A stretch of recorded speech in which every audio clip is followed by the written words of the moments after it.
ठीक आहे. आरएसएसचे माजी कार्यवाह भैया जोशी यांनी वादग्रस्त वक्तव्य केलं मुंबईत घाटकोपरमध्ये.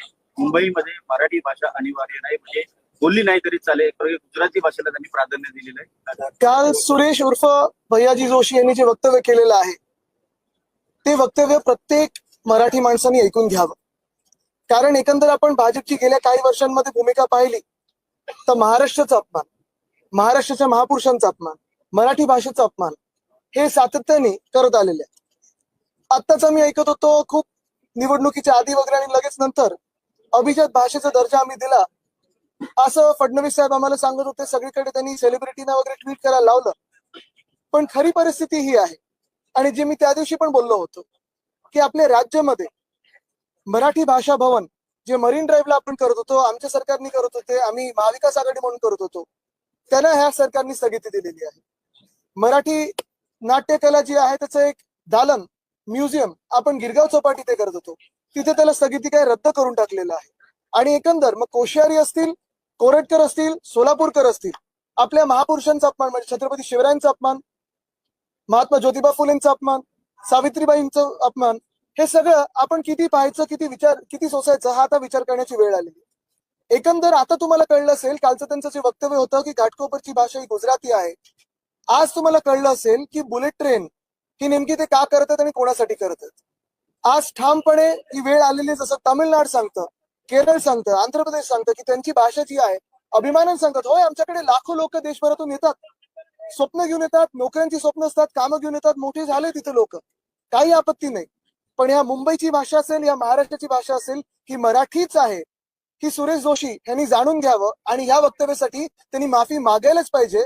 अन्यथा जसं अबू आझमीवर आम्ही कारवाई मागत आहोत, जशी कोरटकरवर मागत आहोत, सोलापूरकरवर मागत आहोत, तशी सुरेश जोशी यांच्यावर देखील म्हणजे भैयाजी जोशीवर देखील कारवाई ही झालीच पाहिजे. त्याच्यावर आम्हाला महाराष्ट्राचे जे मुख्यमंत्री आहेत, जर ते खरोखर या मातीचे असतील, जर खरोखर महाराष्ट्राचे मुख्यमंत्री असतील आणि आपले हित बघत असतील, त्यांचं वक्तव्य काय, त्यांचं उत्तर काय, ह्याची आम्हाला अपेक्षा आहे.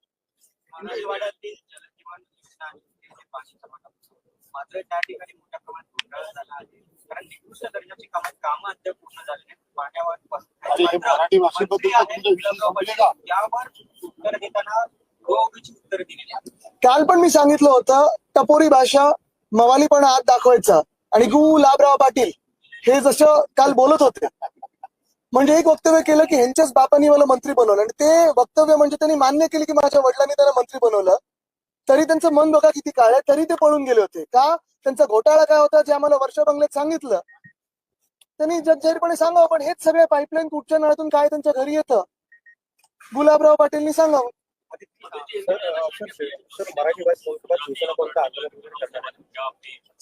हमारी भूमिका स्पष्ट है, महाराष्ट्र की भाषा हो, मुंबई की भाषा हो, ये मराठी ही है. हमारे राज्य में बहुत सारे राज्यों से लोग आते हैं, बसते हैं, सपने लेके आते हैं, उनका योगदान होगा, बड़े हो जाते हैं, सभी का स्वागत है. लेकिन इस भूमि की भाषा, इस मुंबई की भाषा, इस महाराष्ट्र की भाषा मराठी है. जैसे तमिलनाडु की तमिल है, कर्नाटक की कन्नड़ी है. और यही मैं कहना चाहता हूं कि भाजपा की प्रथा रही है. आज तक आपने देखा होगा, फिर वो कोश्यारी जी हो, कोरटकर हो, सोलापुरकर हो, हमारे महापुरुषों का अपमान करते आए हैं. फिर वो छत्रपति शिवाजी महाराज का अपमान हो, महात्मा ज्योतिबा फुले का अपमान हो, सावित्रीबाई फुले का अपमान हो, इस विधान भवन का अपमान हो, ये सारे लोग, इनकी विचारधारा भाजपा की यही है कि महाराष्ट्र का अपमान करते रहे और महाराष्ट्र को कम कैसे दिखाया जाए. कल जो सुरेश जोशी ने कहा है, भैयाजी जोशी ने कहा है कि घाटकोपर की भाषा गुजराती हो सकती है, बिल्कुल नहीं, मुंबई की भाषा मराठी ही है. और आज आपको पता चला होगा, मुंबई को पता चल गया होगा कि इनको बुलेट ट्रेन क्यों करनी है. क्यों नहीं इन्होंने बुलेट ट्रेन मुंबई से दिल्ली की, क्यों नहीं इन्होंने बुलेट ट्रेन मुंबई से नागपुर की. आज जैसे मैं ये कहने जा रहा हूं, वैसे ही पिछले कई दिनों में मैंने सुना था और यही बात मैंने लोगों के सामने लाई थी कि मुंबई में मराठी भाषा भवन इसी सरकार ने स्थगित कर दिया है. उसका काम मराठी रंगभूमि का जो दालन हम करने जा रहे थे उसको रद्द कर दिया है, क्योंकि इनको मराठी का अपमान करना है, महाराष्ट्र का अपमान करना है. मुझे लगता है पिछले हफ्ते ही महाराष्ट्र के मुख्यमंत्री ने कहा था कि मुंबई का अभी आर्थिक महत्व खत्म हो गया है. मुंबई अभी आर्थिक कैपिटल नहीं है, फाइनेंशियल कैपिटल नहीं है। यही भाजपा ने किया है पिछले 10 सालों में। सारे के सारे जो हमारे हेडक्वार्टर्स थे, ऑफिस थे, यहाँ से लेके गए दिल्ली या गुजरात। क्यों होते जा रहे हैं? विधानसभा में इस मुद्दे को उठाएंगे आदित्य जी। बिल्कुल, लेकिन भाजपा अगर आप देखिए तो इस पे चिड़ी चुप करके बैठा है। क्यों नहीं महाराष्ट्र के मुख्यमंत्री बोलते? आदित्य जी, होली का त्योहार नजदीक आ रहा है। अलीगढ़ मुस्लिम यूनिवर्सिटी ने अपने स्टूडेंट्स को होली खेलने की इजाजत नहीं दी है, मना कर दिया है। आप क्या प्रतिक्रिया देते हैं? क्योंकि उन्होंने रमजान के लिए अपने वर्किंग आवर्स चेंज कर दिए, लेकिन होली की परमिशन वो नहीं। मुझे लगता है सबसे बड़ा मुद्दा मेरे लिए आज यही है कि सुरेश उर्फ भैया जी जोशी ने जो कल कहा है वो ही है। रही होली की बात, देश में सरकार किसकी है? भाजपा की है, और तो भी हिंदुत्व खतरे में। आदित्य जी, महाराष्ट्र में चल क्या रहा है? क्योंकि बजट सत्र शुरू हो गया है और ऐसे में चल क्या रहा है? फॉग चल रहा है। भैया जी जोशी हो या फिर अबू आजमी हो, जिस तरह से भाषा का पापड़ कर रहे हैं। देवेंद्र फडणवीस कल खुद बोले कि हाँ, हम अबू आजमी जी को जेल में डालेंगे। क्या आपको लगता है कि सच में ये होगा? बिल्कुल, जैसे अबू आजमी की मांग हम 2 दिनों से कर रहे थे, भाजपा ने 2 दिन लगाया उनको सस्पेंड करने में। और क्योंकि यही भाजपा की बी टीम है और ये सत्य है, वैसे ही अगर जैसे अबू आजमी पे कार्रवाई होनी चाहिए और हम ये तो मांग करें जेल में डालिए, नो प्रॉब्लम, डालना ही चाहिए। जो भी औरंगजेब की प्रशंसा करेगा उस पर कार्रवाई होनी ही चाहिए। वैसी ही सजा जो छत्रपति शिवराय का अपमान करेगा और जो महाराष्ट्र का अपमान करेगा, जो मुंबई विरोधी होगा, जो मराठी विरोधी होगा, जो देश विरोधी होगा, उस पर भी होनी चाहिए। तो क्या सुरेश जोशी पे कार्रवाई होगी? क्या कोरटकर पे कार्रवाई होगी? क्या सोलापुरकर पे कार्रवाई होगी? एक सोलापुरकर को बचाने के लिए, एक कोरटकर को बचाने के लिए अबू आजमी को इन्होंने एक्टिवेट कर दिया। आप बोल रहे हैं कि बेटी में तो जैसे बहुत खतरनाक विजुअल आया, बहुत वायरल हुआ है, जिसमें दिख रहा है कि लॉ एंड ऑर्डर कहीं कोलैप्स हो। आप देखिए, मुंबई में हो, महाराष्ट्र में हो, मैन्युफैक्चरिंग की क्या स्थिति है अभी, जॉब्स की क्या स्थिति है, महंगाई की क्या स्थिति है, यही जो सोशल अनरेस्ट है उसकी क्या स्थिति है, क्राइम्स की क्या स्थिति है। और ये सारी स्थितियों को छुपाने के लिए, उसमें पर्दा डालने के लिए ये सारे वक्तव्य किए जा रहे हैं, क्योंकि हम इसी में उलझे रहे, हम इतिहास में उलझे रहे। भविष्य की ओर देखिए ना, जो अभी की परिस्थिति है उसकी ओर देखिए ना, इसलिए भाजपा हमें भूतकाल में उलझा रही है। आदित्य जी, आपने कहा कि अबू आजमी जी बी टीम है, तो जिस प्रकार से बयान आया कि उनको जेल में डालेंगे, तो ये सिर्फ बयानबाजी है, दिखावा, या सच में कुछ होने वाला है? मैं महाराष्ट्र के मुख्यमंत्री को यही पूछना चाहता हूँ, अबू आजमी तो उनको सजा तो हुई है, और देनी है और दीजिए, लेकिन कल जो सुरेश जोशी ने कहा है, भैया जी जोशी ने कहा है, उनको कुछ सजा मिलने वाली है? जो कोरटकर ने कहा है, जो सोलापुरकर ने कहा है, उनको कोई सजा देने वाले? आज यही सवाल महाराष्ट्र पूछ रहा है कि आज महाराष्ट्र का अपमान हो रहा है, मराठी का अपमान हो रहा है, मुंबई का अपमान हो रहा है, मुंबई का महत्व कम किया जा रहा है। देश में अगर आप देखें तो बहुत सारे राज्यों में जब मैं जाता हूं तो उनको भी यही लग रहा है कि सिर्फ एक ही राज्य को प्राधान्य दिया जा रहा है, वो है गुजरात, बाकी सारे राज्यों को पीछे छोड़ा जा रहा है। तो आज महाराष्ट्र के मुख्यमंत्री सुरेश उर्फ भैया जी जोशी पे कुछ बोलेंगे या नहीं, सोलापुरकर पे कार्रवाई करेंगे या नहीं, कोरट पर कार्रवाई करेंगे या नहीं, आज यही सवाल है। धन्यवाद। एक प्रश्न।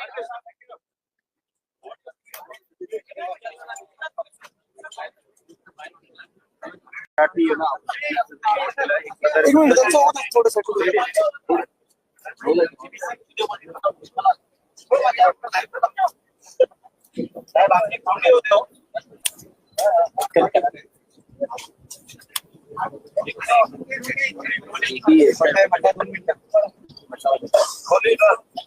ठीक आहे। RSSचे माजी कार्यवाह भैया जोशी यांनी वादग्रस्त वक्तव्य केलं मुंबईत घाटकोपरमध्ये। मुंबईमध्ये मराठी भाषा अनिवार्य नाही, म्हणजे बोलली नाही तरी चालेल, गुजराती भाषेला त्यांनी प्राधान्य दिलेलं आहे। काल सुरेश उर्फ भैयाजी जोशी यांनी जे वक्तव्य केलेलं आहे ते वक्तव्य प्रत्येक मराठी माणसाने ऐकून घ्यावं, कारण एकंदर आपण भाजपची गेल्या काही वर्षांमध्ये भूमिका पाहिली तर महाराष्ट्राचा अपमान, महाराष्ट्राच्या महापुरुषांचा अपमान, मराठी भाषेचा अपमान हे सातत्याने करत आलेले आहे। आत्ताच आम्ही ऐकत होतो, खूप निवडणुकीच्या आधी वगैरे आणि लगेच नंतर अभिजात भाषेचा दर्जा आम्ही दिला असं फडणवीस साहेब आम्हाला सांगत होते। सगळीकडे त्यांनी सेलिब्रिटीना वगैरे ट्विट करायला लावलं, पण खरी परिस्थिती ही आहे, आणि जे मी त्या दिवशी पण बोललो होतो की आपल्या राज्यामध्ये मराठी भाषा भवन जे मरीन ड्राईव्हला आपण करत होतो, आमच्या सरकारने करत होते, आम्ही महाविकास आघाडी म्हणून करत होतो, त्यांना ह्या सरकारने स्थगिती दिलेली आहे। मराठी नाट्यकला जी आहे त्याचं एक दालन म्युझियम आपण गिरगाव चौपाटी ते करत होतो, तिथे त्याला स्थगिती काय रद्द करून टाकलेलं आहे। आणि एकंदर मग कोश्यारी असतील, कोरटकर असतील, सोलापूरकर असतील, आपल्या महापुरुषांचा अपमान म्हणजे छत्रपती शिवरायांचा अपमान, महात्मा ज्योतिबा फुलेंचा अपमान, सावित्रीबाईंचं अपमान, हे सगळं आपण किती पाहायचं, किती सोसायचं, हा आता विचार करण्याची वेळ आलेली. एकंदर आता तुम्हाला कळलं असेल, कालचं त्यांचं जे वक्तव्य होतं की घाटकोपरची भाषा ही गुजराती आहे. आज तुम्हाला कळलं असेल की बुलेट ट्रेन ही नेमकी ते का करतात आणि कोणासाठी करतात. आज ठामपणे ही वेळ आलेली, जसं तामिळनाड सांगतं, केरळ सांगतं, आंध्र प्रदेश सांगतं की त्यांची भाषा जी आहे अभिमानाने सांगतात. होय, आमच्याकडे लाखो लोक देशभरातून येतात, स्वप्न घेऊन येतात, नोकऱ्यांची स्वप्न असतात, कामं घेऊन येतात, मोठे झाले तिथे लोक, काही आपत्ती नाही. पण या मुंबईची भाषा असेल, या महाराष्ट्राची भाषा असेल, ही मराठीच आहे, ही सुरेश जोशी यांनी जाणून घ्यावं आणि या वक्तव्यासाठी त्यांनी माफी मागायलाच पाहिजे. अन्यथा जसं अबू आझमीवर आम्ही कारवाई मागत आहोत, जशी कोरटकरवर मागत आहोत, सोलापूरकरवर मागत आहोत, तशी सुरेश जोशी यांच्यावर देखील, म्हणजे भैयाजी जोशीवर देखील कारवाई ही झालीच पाहिजे. त्याच्यावर आम्हाला महाराष्ट्राचे जे मुख्यमंत्री आहेत, जर ते खरोखर या मातीचे असतील, जर खरोखर महाराष्ट्राचे मुख्यमंत्री असतील आणि आपले हित बघत असतील, त्यांचं वक्तव्य काय, त्यांचं उत्तर काय, ह्याची आम्हाला अपेक्षा आहे. मराठवाड्यातील जलजीवन योजना आणि त्याचे पाणीचा वाटा. मात्र त्या ठिकाणी मोठ्या प्रमाणात घोटाळा झाला आहे, कारण निकृष्ट दर्जाची कामं अद्याप पूर्ण झाली नाहीत. पाण्यावर मराठी भाषेबद्दल यावर उत्तर देताना गोडीची उत्तर दिलेली आहेत. काल पण मी सांगितलं होतं, टपोरी भाषा, मवालीपणा हात दाखवायचा आणि गुलाबराव पाटील हे जसं काल बोलत होते, म्हणजे एक वक्तव्य केलं की ह्यांच्याच बापांनी मला मंत्री बनवलं, आणि ते वक्तव्य म्हणजे त्यांनी मान्य केली की माझ्या वडिलांनी त्यांना मंत्री बनवलं. तरी त्यांचं मन बघा किती काळ आहे, तरी ते पळून गेले होते. का? त्यांचा घोटाळा काय होता जे आम्हाला वर्ष बंगल्यात सांगितलं. त्यांनी जगजाहीरपणे सांगावं, पण हेच सगळे पाईपलाईन कुठच्या नळातून काय त्यांच्या घरी येतं, गुलाबराव पाटीलनी सांगावं. मराठी भाषा हमारी भूमिका स्पष्ट है, महाराष्ट्र की भाषा हो, मुंबई की भाषा हो, ये मराठी ही है. हमारे राज्य में बहुत सारे राज्यों से लोग आते हैं, बसते हैं, सपने लेके आते हैं, उनका योगदान होगा, बड़े हो जाते हैं, सभी का स्वागत है. लेकिन इस भूमि की भाषा, इस मुंबई की भाषा, इस महाराष्ट्र की भाषा मराठी है. जैसे तमिलनाडु की तमिल है, कर्नाटक की कन्नड़ी है. और यही मैं कहना चाहता हूं कि भाजपा की प्रथा रही है. आज तक आपने देखा होगा, फिर वो कोश्यारी जी हो, कोरटकर हो, सोलापुरकर हो, हमारे महापुरुषों का है, फिर वो छत्रपति शिवाजी महाराज का अपमान हो, महात्मा ज्योतिबा फुले का अपमान हो, सावित्रीबाई फुले का अपमान हो, इस विधान भवन का अपमान हो, ये सारे लोग, इनकी विचारधारा भाजपा की यही है कि महाराष्ट्र का अपमान करते रहे और महाराष्ट्र को कम कैसे दिखाया जाए. कल जो सुरेश जोशी ने कहा है, भैयाजी जोशी ने कहा है कि घाटकोपर की भाषा गुजराती हो सकती है, बिल्कुल नहीं, मुंबई की भाषा मराठी ही है.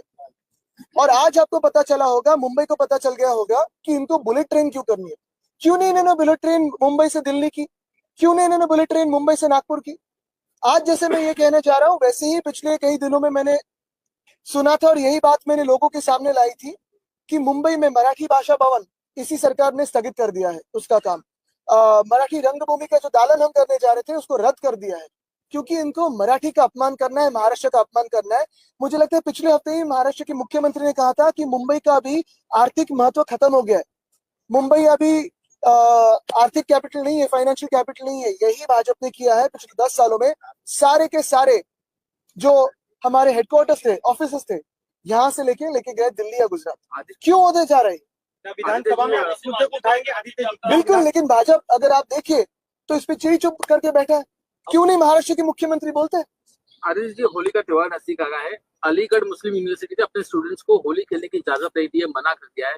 आप क्या प्रतिक्रिया देते हैं, क्योंकि उन्होंने रमजान के लिए अपने वर्किंग आवर्स चेंज कर दिए, लेकिन होली की परमिशन वो नहीं दी. मुझे लगता है सबसे बड़ा मुद्दा मेरे लिए आज यही है कि सुरेश उर्फ भैयाजी जोशी ने जो कल कहा है वो ही है. रही होली की बात, देश में सरकार किसकी है? भाजपा की है, और तो भी हिंदुत्व खतरे में. आदित्य जी, महाराष्ट्र में चल क्या रहा है, क्योंकि बजट सत्र शुरू हो गया है और ऐसे में चल क्या रहने, फॉग चल रहा है. भैयाजी जोशी हो या फिर अबू आजमी हो, जिस तरह से भाषा का पापड़ कर रहे हैं.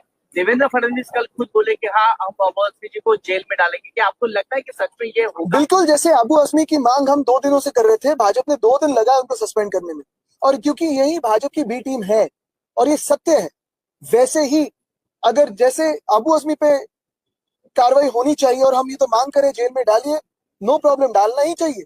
जो भी औरंगजेब की प्रशंसा करेगा उस पर कार्रवाई होनी ही चाहिए. वैसी ही सजा जो छत्रपति शिवराय का अपमान करेगा और जो महाराष्ट्र का अपमान करेगा, जो मुंबई विरोधी होगा, जो मराठी विरोधी होगा, जो देश विरोधी होगा, उस पर भी होनी चाहिए. तो क्या सुरेश जोशी पे कार्रवाई होगी? क्या कोरटकर पे कार्रवाई होगी? क्या सोलापुरकर पे कार्रवाई होगी? एक सोलापुरकर को बचाने के लिए, एक कोरटकर को बचाने के लिए अबू आजमी को इन्होंने एक्टिवेट कर दिया। पर आप बोल रहे हैं कि बेटी में तो कैसे बहुत खतरनाक विजुअल आया, बहुत वायरल हुआ है, जिसमें दिख रहा है कि लॉ एंड ऑर्डर कहीं ना कहीं कोलैप्स हो। आप देखिए, मुंबई में हो, महाराष्ट्र में हो, मैन्युफैक्चरिंग की क्या स्थिति है अभी, जॉब्स की क्या स्थिति है, महंगाई की क्या स्थिति है, यही जो सोशल अनरेस्ट है उसकी क्या स्थिति है, क्राइम्स की क्या स्थिति है, और ये सारी स्थितियों को छुपाने के लिए, उसमें पर्दा डालने के लिए ये सारे वक्तव्य किए जा रहे हैं, क्योंकि हम इसी में उलझे रहे, हम इतिहास में उलझे रहे। भविष्य की ओर देखिए ना, जो अभी की परिस्थिति है उसकी ओर देखिए ना, इसलिए भाजपा में